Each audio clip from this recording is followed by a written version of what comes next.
Sekarang pasti sudah mulai mengerti mengapa si Sontoloyo ini sangat anti dengan IMF. Pasti sekarang banyak sahabat yang sudah mulai mengerti kenapa si Sontoloyo ini nggak doyan dengan pejabat atau penguasa yang tunduk dengan IMF. Dan pasti sekarang sudah mulai paham kenapa si Sontoloyo ini ingin Bank Indonesia dibubarkan. Bener deh. Kalau dia nih diizinkan dapat mandat jadi presiden, yang kayaknya nggak mungkin, namanya juga Sontoloyo. Tapi kan boleh mengandai. Jika diandaikan, karena markasnya IMF itu ada di Bank Indonesia, maka jika menerima mandat jadi presiden hari pertama, apa cita-citanya? Bubarkan Bank Indonesia dan dibuat hanya jadi Dirjen Moneter. Karena kalau Dirjen Moneter kan berada di bawah Kementerian Keuangan. Artinya di bawah jabatan politik. Jadi, kalau kita bilang print money berdasarkan proyek, maka Bank Indonesia karena jadi Dirjen Moneter akan melaksanakan perintah presiden.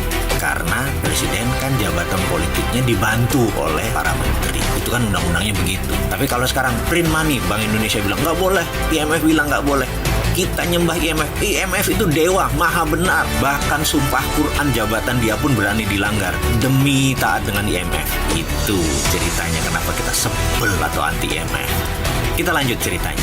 Cerita Indonesia dengan N250-nya Pak Habibie yang akan menjadi raja pesawat kelas dunia, di mana Indonesia dengan kekuatan 17.000 pulau, kekuatan udara yang cocok adalah pesawat berbadan kecil dengan kapasitas penumpang hingga 100 orang, dan N250 adalah yang paling cocok karena hanya memerlukan landasan yang pendek.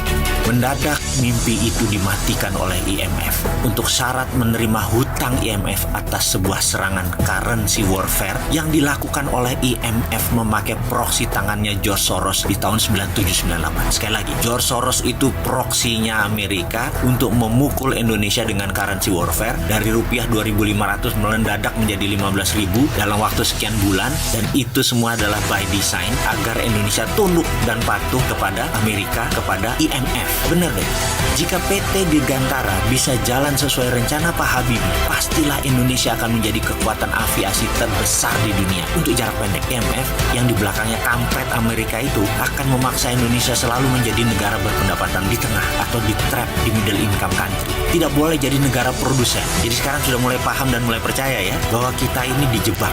Tidak boleh menjadi negara maju. Jadi kalau ada pemerintah yang ingin pasukan pemberantas korupsinya lemah, ikut IMF manut secara taat buta dan ambil jebakan hutang Cina, pasti negara tersebut akan menjadi negara pariah.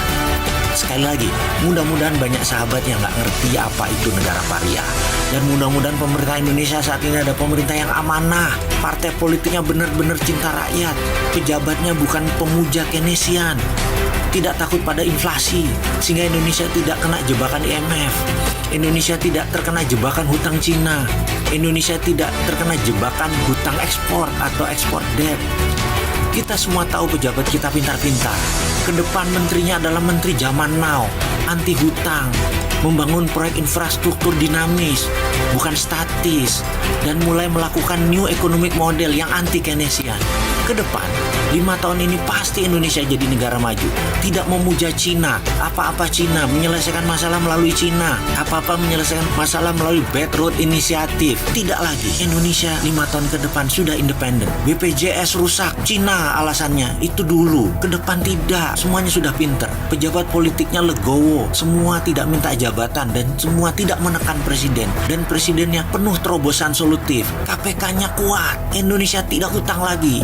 Pasti ini terjadi. Yang saat ini ada isu KPK dilemahkan, itu hanya halusinasi. Itu nggak akan terjadi. Ini semua karena pejabat negara mendengar suara rakyat, termasuk tidak jadi pindahkan ibu kota. Lebih baik BPJS Kesehatan dibenahi terlebih dahulu dan membuat rakyat sehat baru pindahkan ibu kota. Jujur, saya membuat video ini sambil memohon. Mudah-mudahan video ini benar, bukan video halu.